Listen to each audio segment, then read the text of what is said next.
This is the navigator who crossed the ice walls and the story behind this map. Labeled as fiction, this story revolves around a gentleman named William Morris and his crew who fought for the Continental Navy in the Revolutionary War. It was a crew of 6 men on their vessel, but the only characters they talk about are Mr. Morris and a gentleman named Cpt Butler, the captain of the ship throughout the war. Towards the end of the conflict, William Morris explains that one night, while on whiskey, the gentleman started telling naval stories. He had been disregarding the rest of the crew's stories until Cpt Butler chimed in, and he talks about lands beyond the Arctic Circle. Throughout his military career as a naval captain, he had heard from the highest of high-ups that there was actually a passage through Antarctica to get to these lands, and that it's possible that these lands may even be inhabited by civilizations. Well, once he started talking about this, Mr. Morris was captivated, and he couldn't stop thinking about it for the rest of the war. So he talks to the crew and the captain to see if they're on board, and after the war, he buys a naval sailing vessel.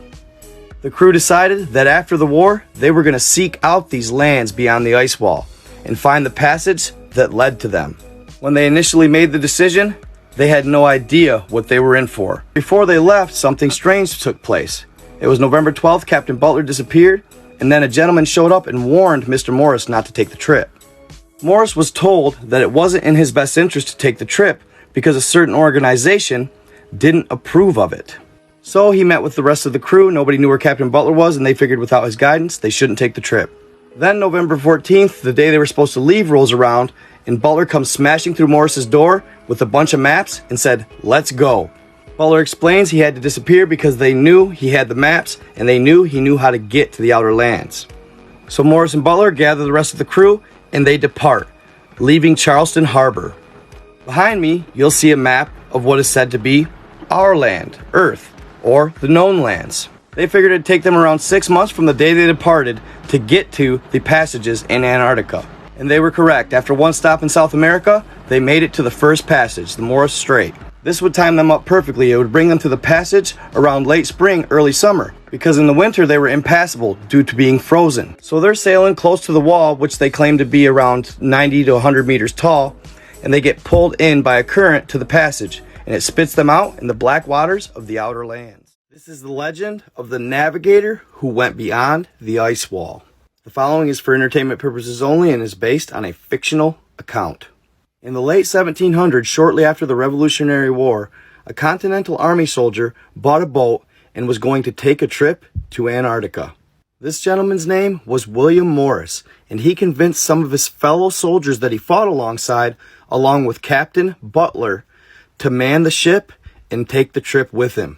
See, these men were all part of the Continental Navy, so running an old sailing vessel wasn't nothing new to them. So after a few delays, around November 14th, they took off and they headed south. On the way there, they would only make one stop in South America to re-up on supplies for the trip. The waters were cold and frigid and a little rough along the way, but eventually they made it to the ice wall. According to the account, it was much more than just wanting to see Antarctica that brought them down there. Their real mission was to go beyond the wall and see the 33 alleged continents. As they sailed along the wall, they couldn't believe the actual size of it. It was much bigger than they ever imagined. The only one that didn't seem surprised is Cpt Butler. It was almost as if he had been there before. It was now late spring, early summer, and some of the ice caps had already started to melt. They were sailing within a couple hundred yards of the wall when an odd current started taking their ship even closer to it. As they approached, the crew got more and more anxious. They began to wonder if they were going to collide with this massive structure. In some places, they claimed it was as tall as 200 meters. So as they sailed to the west along the wall, everybody was on pins and needles, except for Cpt Butler. His confidence could not be shaken, and it actually calmed the crew to an extent. They continued on, and the current was pulling them ever closer to the wall, when suddenly they reached an opening in the structure. It was at that moment when the current picked up and pretty much took complete control of the boat. At that point, they were at the water's will. This current eventually ripped them into the channel, straightened them out, and sent them on their way. They made it. This alleged passage is known as the summer gates, and they only open in the summer when the ice melts. Back in those days, it was very odd for somebody to actually know about the summer gates. But because of Captain Butler stumbling upon some ancient maps, they were able to discover them. The crew was hooting and hollering in triumph as they passed through the channel and into the black waters beyond the ice wall. 2. The water was like nothing the men had ever seen before. They were so deep, they were black. After successfully navigating one of the summer gates, Captain Butler was getting ready to have a word with the men, when one of the sailors quickly descended from the crow's nest, yelling, "They're coming towards us! It's something gigantic!" As the crew redirects their attention towards the horizon, his feet hit the deck with a thud. The crew immediately notices a massive ship, and it's closing in fast. The craft was the likes of which nothing the crew had ever seen. It was made from a material they didn't recognize, and it was black as night. Their hearts pounded with fear as the unknown approached, but all the owner of the ship, William Morris, could think about was that their trip was going to be ended abruptly. We made it this far only to get cut short, he thought. But then Captain Butler reassured them that everything would be all right. Just stay calm. A sense of relief swept over Mr. Morris, but he was still fearful of what was to come. At this point, the ship was just a couple hundred yards out, when suddenly a sound like nothing they've ever heard. It pierced the airwaves, almost bringing the men to their knees. Luckily, just moments later, the sound stopped. That's when a loud voice with a perfect English accent emitted from some kind of horn. "Dear gentlemen from the walled lands, some of our men are coming down to approach your boat. Please remain calm, as we will do you no harm." The message sent a chill down the crew's spine, unsure as to whether or not they were going to attack. At this point, they knew there was no escape. The ship was colossal. It looked as though it was something from the future.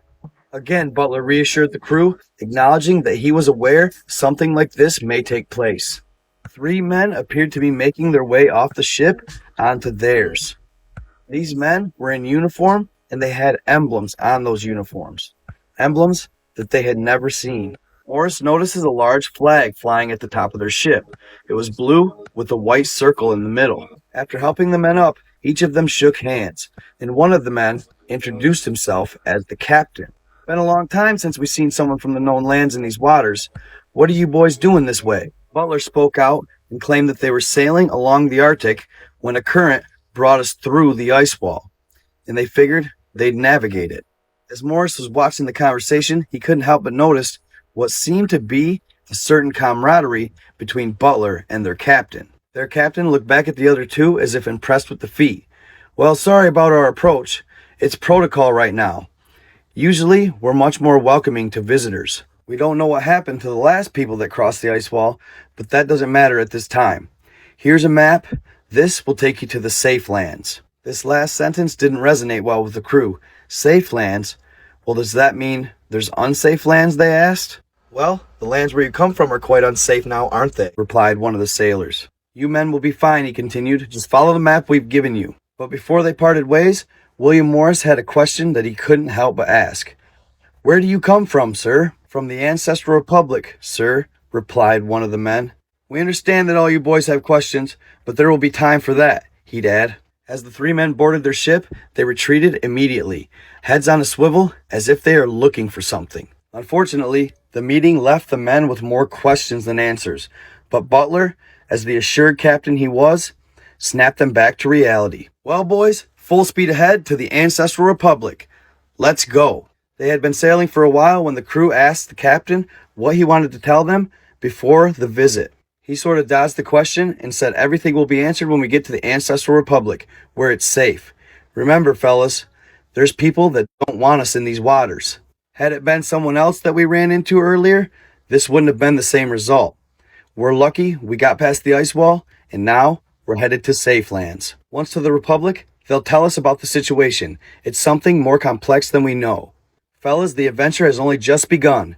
We're in a war zone. It's time to realize that. "What do you mean, a war zone?" they asked. "Who crossed the ice walls in the Ancestral Republic?" It was a clear, dark night, and the waters were still. Beautiful lights illuminated on the horizon. The men were in awe. Captain Butler couldn't help but notice their fascination as they approached the Ancestral Republic. They decided that they'd vacate the unknown waters immediately, per the warning they got just a few days prior. The crew arrived at the port of this modern city, waiting to be received as guests. They couldn't help but notice the serene silence and peace that the city emanated, even though all were awake and it was bustling. They stood there for just a couple minutes when several agents dressed in the same uniforms the men that warned them were wearing approached. "Welcome to the Ancestral Republic," one of them said as he shook hands with Captain Butler. "We're glad to have you here. To be honest, we didn't think that they were telling the truth when they told us of your visit. The fact that you are here is seemingly impossible, but not impossible. It's been many, many years, but we've had visitors of the like before."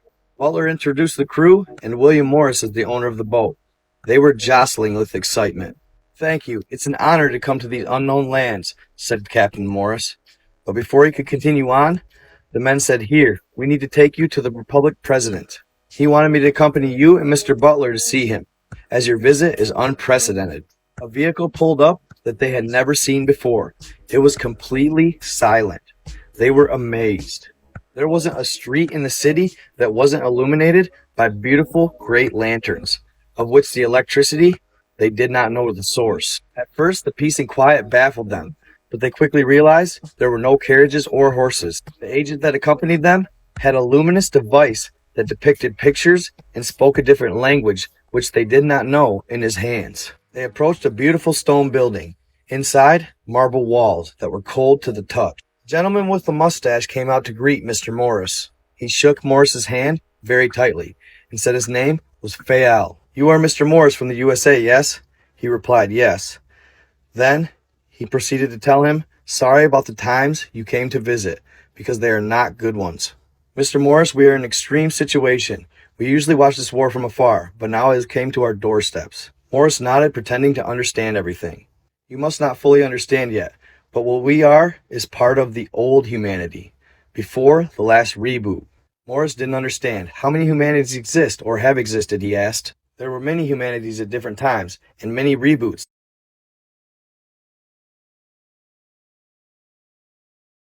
What's happening, my night god people? Hope y'all are doing well today. I hope that you guys are enjoying this story as much as I am. It's absolutely awesome. It gets the mind working. It keeps you on your toes. And what a fascinating theme, plot, storyline. You name it. It's crazy. I kind of left it at a climax on purpose because I want you to come back next time. Now, I have other stories on deck, but I need you guys to let me know. Do you want me to continue this story? And I guess that is obviously depending on how it does on the platforms, whether or not it gets a good amount of views or pushed, or whether it gets held back, whatever. It shouldn't. As I said, it is a fictional tale, but it's fascinating nonetheless. It gets the brain juices flowing at the end of the day. I mean, it's talking about these people or humans that escaped the last reboot. And I've had a theory about this. With the mud flood and everything, Tartarians, I've been thinking a lot about it lately. If, in fact, it is true about Tartaria and the Tartarians, the mud flood, there's a lot of evidence to show that it did, in fact, take place, with all the buildings that have been buried in 20 feet of mud, technology they were alleged to have, universal electricity, etc. And in my pondering and thoughts, I kind of noticed something. Where are all the bodies of all of these people and Tartarians that were said to be a part of this mud flood? Wouldn't you think there would be mass graves? Wouldn't you think in said mud they'd be finding bodies, or at least skeletal remains of them? I guess I would. I would assume that at the end of the day, there would be evidence of the Tartarians. So the question lies, where did they go? Where did all of them go? Very odd. My first guess is obviously underground. If y'all didn't see my reel, where they found two massive caverns around the mantle of the earth, check it out. That's just one of the many theories I ponder. I've been getting a lot of different suggestions from you guys in my messages, and they're all awesome. They really are. I hope I can get to yours. Keep keeping on, keep messaging me, keep finding good content, and I will do my best to present it to you guys. Just make sure at the end of the day, you stay positive, you manifest greatness, stay in the light, stay in the love, treat others how you want to be treated. It's very simple, guys. Hope you all stick around and continue to watch content from me, and I will be back for more real soon. May go live real soon too. So stay tuned, y'all. I am out. What up, my people? Yup, it's that time. Back by popular demand. Y'all have been hitting me up like crazy for this story. I've been meaning to tell it for the last couple weeks. Well, it's here. This is the legend of the navigator who crossed the ice walls, part 3. And if you happen to miss the first two, I'm going to post the links to part 1 and part 2 in the bio, but a quick overview. The story starts in late 1776, shortly after we won the Revolutionary War against Great Britain, focused around a group of men that fought for the Continental Navy. Throughout the war, while sailing the seas, the men would get bored, so they would tell each other stories. Well, one of the soldiers in particular, Cpt Butler, told of lands that he thought may exist beyond the ice wall. Everybody had stories, but his in particular were rather intriguing to one gentleman named William Morris. So after the war, William Morris is presented the opportunity to buy the Navy ship that they fought on. After talking with the group, they decide, why not? They're going to go on an epic adventure to find these lands that supposedly exist beyond the ice wall. These are the maps referred to throughout the story.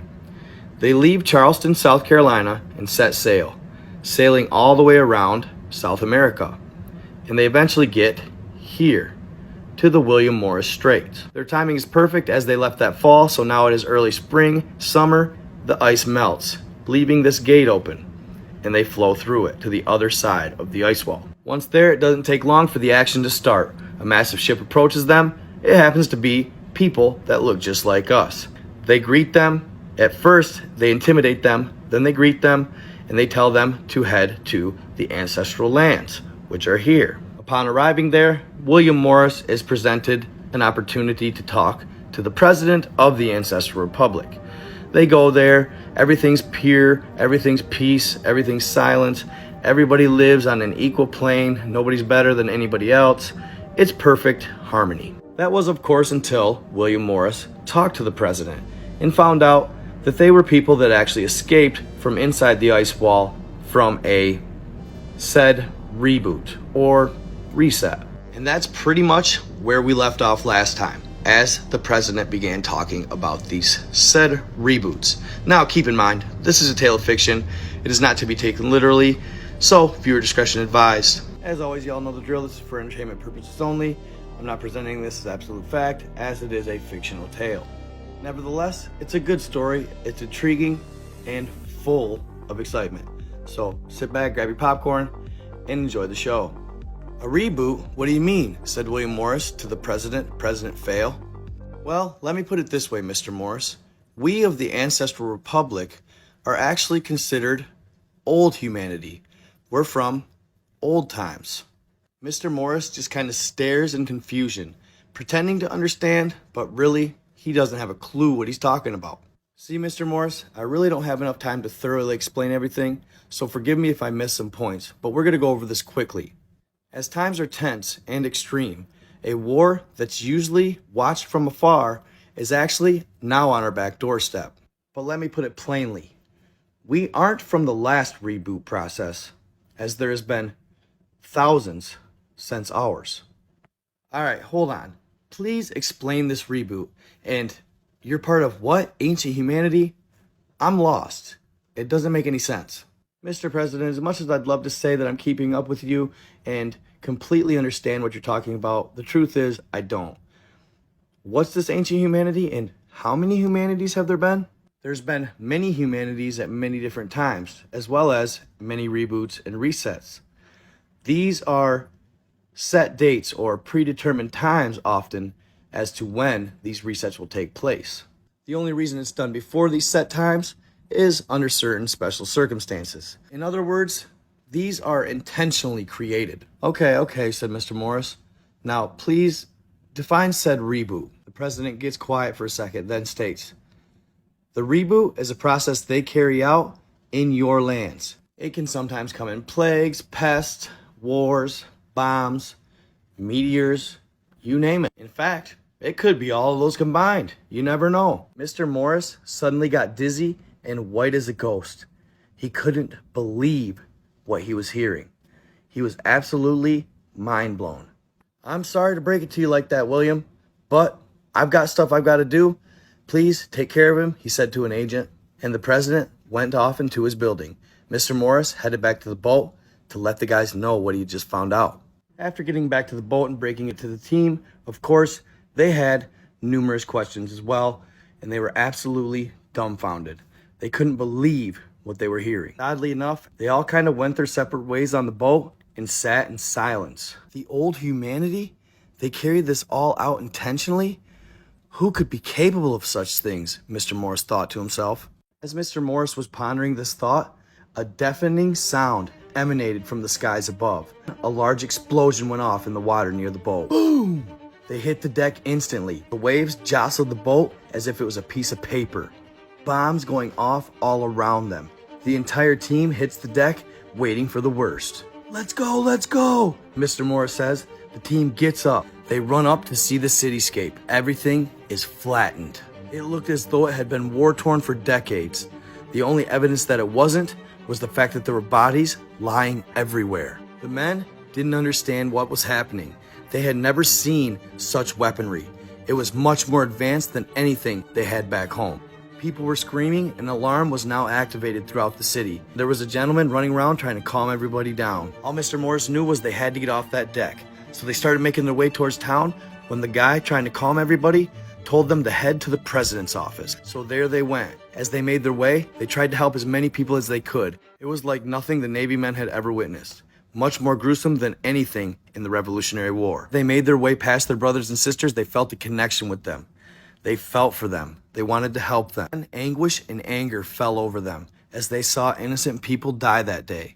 And they watched the skies as small spheres with red lights darted around, dropping these massive bombs. They finally got to the president's office and were to safety. Mr. Morris looked up to the sky, begging for mercy, but it was a dark, reddish tone. As he glanced at the sun, it didn't hurt his eyes. It was much lighter. He then noticed that the moon was almost black. The odd spheres moved in all directions, faster than anything he had ever seen. They were so fast, it was almost as if they'd disappear for a second, then reappear. There was no order to their fighting. The president's building was full of wounded from corner to corner. Thousands died that day. William set out to look for Butler and the president. Morris wandered the entirety of the presidential building before he finally found Butler and the president. It was the first time that he had seen anguish on the president's face, and this concerned him. Morris yelled out loud to Captain Butler. Butler salutes, and the president still has a look of anguish on his face. He walks up, salutes President Fowl, and offers his duty. The president refuses as he looks absolutely stressed.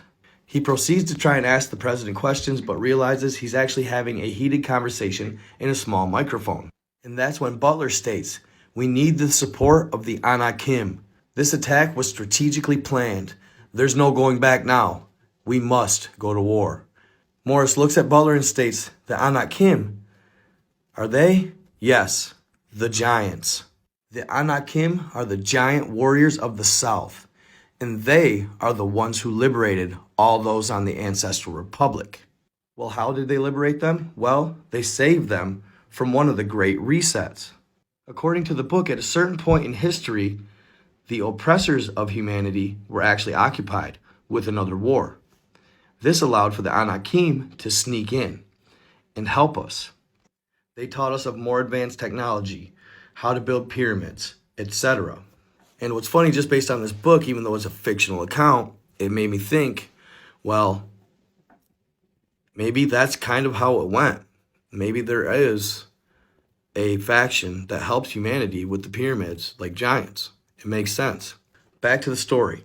Captain Butler tells Morris to get some rest, that he'll need it because they're going to embark on a journey to the island of the Anakim, that he'll go round up the team and be ready.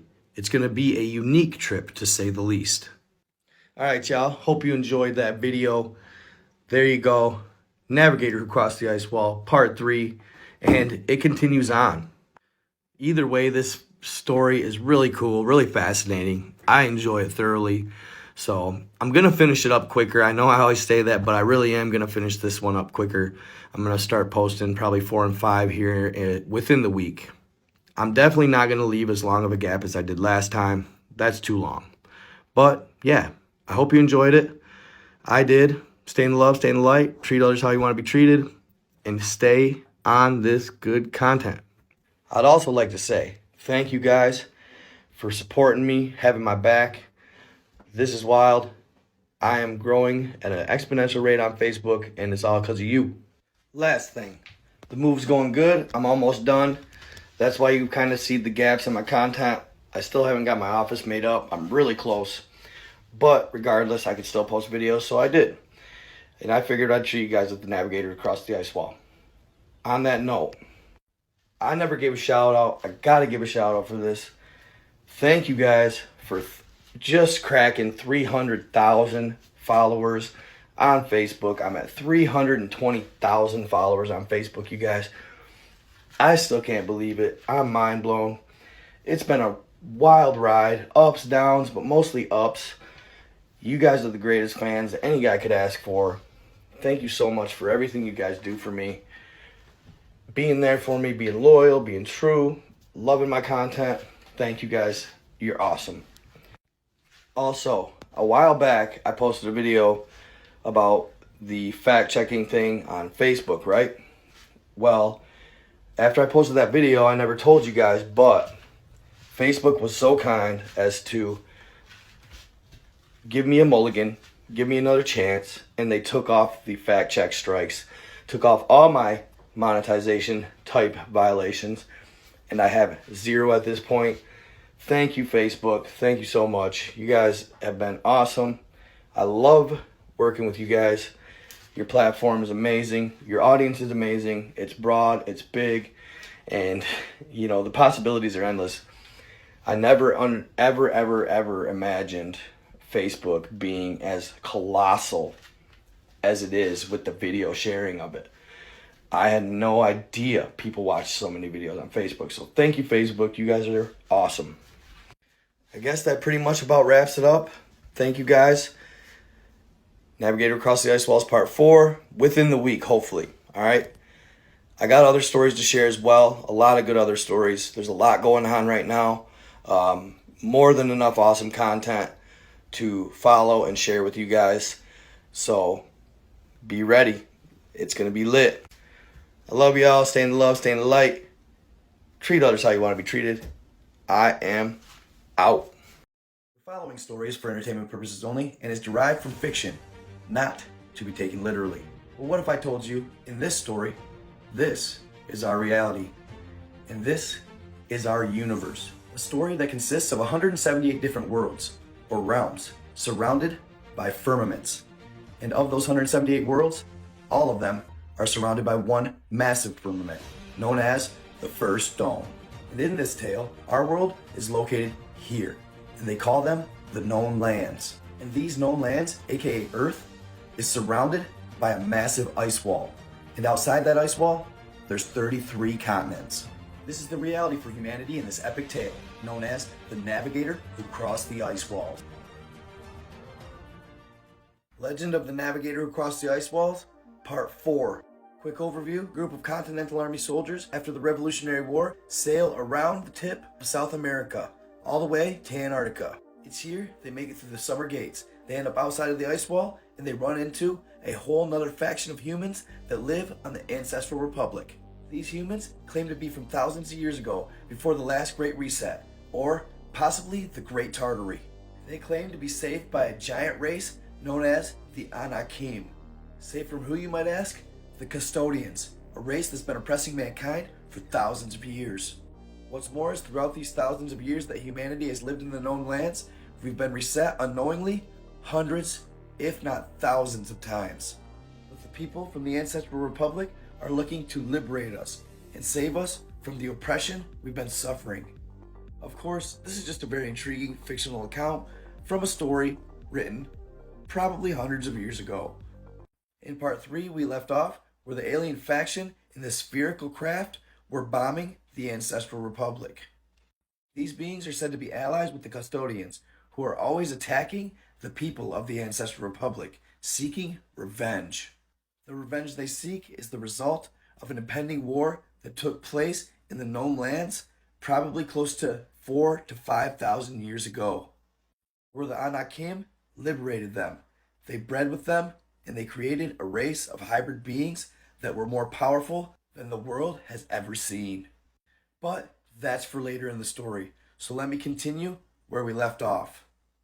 Don't forget, family, this is for entertainment purposes only. This is a fictional tale. It is not to be taken literally. I'd like to apologize for being a little later than I thought. I was hoping I could get it done last night, but this episode took me longer than expected. Nevertheless, Night God family, sit back, relax, grab your popcorn, and enjoy the show. William! William! Get up! It's time to wake! We gotta go! Mr. Morris jolts awake to the sound of Captain Butler's voice. He had literally just managed to grab some shut-eye after tossing and turning for quite some time. They're back, William. We gotta get out of here. William was looking around. He was at the president's office, but there was nobody to be found, when previously there had been thousands of people wounded and seeking shelter. Upon exiting the building with haste, William immediately ran into his old crew from the Revolutionary War. A huge feeling of relief fell over him, and they embraced each other as they were experiencing this whole adventure together, so it built some sort of camaraderie between them. The embrace was short-lived, and before you know it, they all found themselves staring up at the sky at the orbs, and they were moving in for the attack. Morris and his crew were awestruck. Then all of a sudden, on the other side of the sky, another type of craft entered their view. There's the cavalry, said Butler, and that's when a large group of triangle-shaped craft that also seemed white or reflective moved in on the spheres. All of these craft began fighting in a style that Morris never deemed possible. It was almost as if they would disappear and reappear in an instant. They were moving so fast, it was like they were jumping through a hole in space-time, and the triangle-shaped craft were much faster than the sphere-shaped craft. They were running circles around them. The triangle-shaped craft are ours, said Butler. After moving outside the ice wall, we were able to manipulate technology and bend it to our will. And now, we're just as far ahead as the next alien faction. Our potential is limitless, William. Don't ever underestimate what you're capable of. Now let's go, said Butler. We got a ride to catch. You could still hear bombs going off in the distance. As they got to the craft, one of the agents standing at the door jokingly said to Butler, "We're about to leave without you." You'd miss me too much, said Butler, and they proceeded to enter the craft. William and his crew were absolutely astonished as they seen the sleek, smooth to the touch, beautiful machinery. It was thousands of years ahead of anything he ever saw back home in the known lands. Better strap in, fellas. The first ride in one of these things is a doozy. Captain Butler and the other agents laughed out loud, and the crew looked at each other with concern. Slowly, the craft lifts off the ground, but as it ascends, it gains speed. Faster, faster, faster, and that's when one of the crew members suddenly passes out. Then goes another, and another, then another. Captain Morris fought it as hard as he could. He started to get dizzy, and then he overheard a small conversation between Butler and one of the agents. He could just make out what they were saying and wanted to ask a question, but he was in no condition, and that's when he blacked out. These episodes only lasted a few seconds. But what was odd throughout the ascent, Mr. Morris had heard Captain Butler speaking to an agent about a certain poisoning or poison.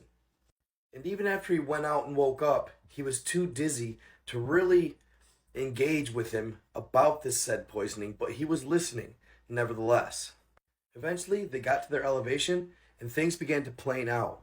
And it says that William noticed that it was almost as if they were following a certain track or a one-way roadway in the sky to get to their destination. He also goes on to note the beautiful landscape, the colors, the absolute beauty of it all reminded him of the Garden of Eden. Then he goes on to say that there actually is lands known as the lands of Eden. While he's observing the beauty of these lands beyond, he continuously listens to Captain Butler talk about this said poisoning or this said virus, if you will, that was given, but he didn't understand what he was talking about. So he eventually got enough courage to literally stand up on behalf of him and his crew, and he walked right up to Captain Butler and more or less demanded that he tell him what he's talking about. "Are you sure you're prepared for the answer of this, William?" said Captain Butler. "Yes, I have to know." Captain Butler looks at his fellow agents and then looks back at William and begins his story. It starts many years ago when one of the greatest civilizations to inhabit the known lands had occurred. And this civilization had an all-out war with the custodians. It was a gruesome battle. Many casualties, many sacrificed. At times, we thought that maybe, just maybe, we were going to win. Until the custodians formed an alliance. And this alliance was too powerful. They drove us out of the known lands. But not all of us made it out. Many were left behind. And in order to keep us suppressed and at bay, the custodians instilled something. A poison or an altering of the DNA. They've recently attempted to drop it on our ancestral lands, but we regulate our skies too well. They don't stand a chance. But they are still dropping it over the known lands. The virus starts with one generation, and then they instill it into 1 or 2 generations after that one. Then it will be passed down genetically. But the major and most important problem with that instance of humanity, that super advanced, powerful instance of humanity, was the fact that they had unrestricted age.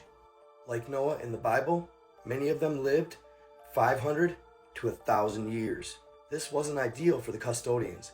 It allowed for that civilization to become too powerful and too advanced, to learn too much. Mr. Morris had a look of anguish on his face. "Yes, William," said Captain Butler. "You have it instilled in you. This virus only allows you to age nearly half of what I age, 250 to 300 years.